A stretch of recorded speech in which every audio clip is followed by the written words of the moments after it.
while carrying his 2-year-old daughter on his shoulders along a busy street. Comedian Jarrod Christmas suddenly felt as though he had stepped off a fairground carousel.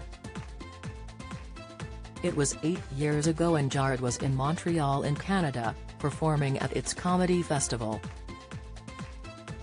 "The world started spinning and I felt dizzy," recalls Jarrod, 42. "I remember leaning against a wall to carefully lift Evie down, feeling I wanted to throw up while trying not to fall over. I stood there hoping everything would correct itself, and after a couple of minutes and some deep breaths, I tried carrying on as normal, despite still feeling slightly dizzy. I caught up with my wife Amelia and family, but I didn't want to panic them. We went out to lunch although I had zero appetite and was just trying not to vomit. I knew it wasn't normal and something was going on, but I kept it to myself." Jarrod, a comedy writer and panelist on TV shows such as Mock the Week and 8 out of 10 Cats, had been experiencing another health worry for a while by then. "Since 2012 I had a constant feeling that my right ear was blocked despite using drops and clearing out any wax," he says. The next year, while recording a TV panel show, on the final day the voice in my earpiece sounded garbled. "I realized then that I couldn't hear properly in my right ear, but I was so busy with work I compartmentalized that and didn't allow myself to think about it." Eventually Jarrod saw his GP and was referred for hospital tests and scans.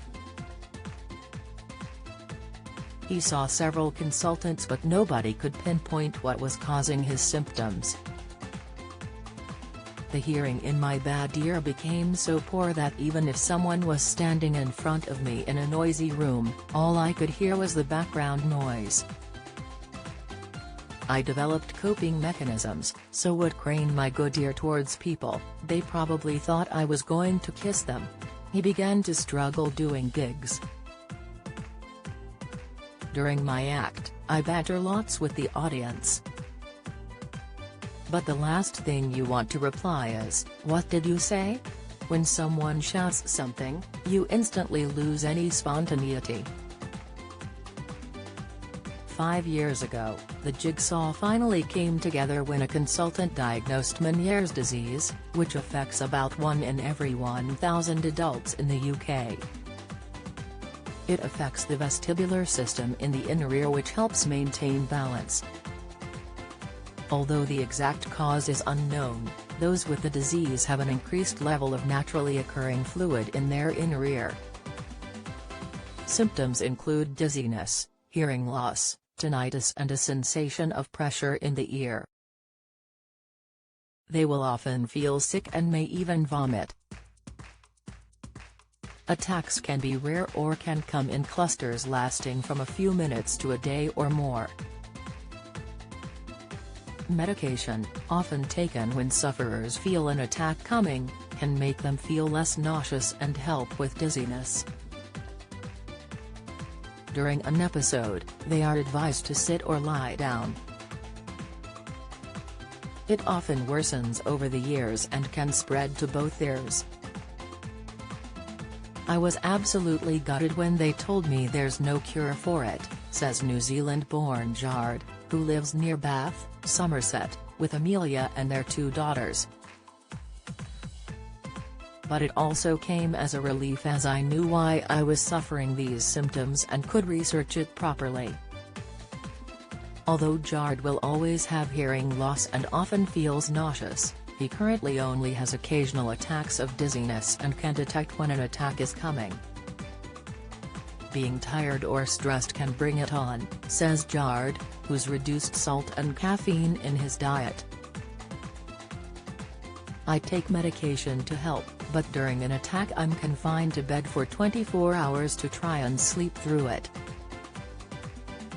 I then have a day or 2 of it easing, but feel wiped out." He began using an NHS hearing aid in 2018, but admits he hated it.